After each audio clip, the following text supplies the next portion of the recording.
Hello guys, welcome back to our YouTube channel One to Step, and in today's tutorial video I'll be showing you guys how to send files to your friends on Slack.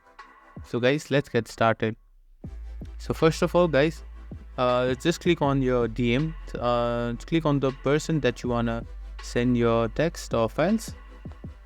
So since I am sending Jim my files, just click on the plus button where you can attach your file.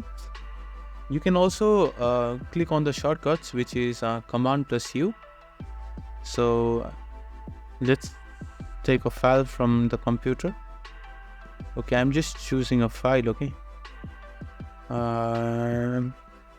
Okay, I chose this photo.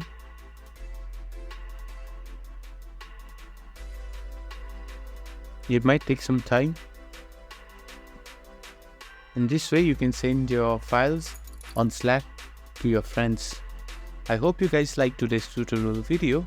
If so, make sure to like and subscribe to our YouTube channel, and don't forget to press the bell icon. See you guys in the next video.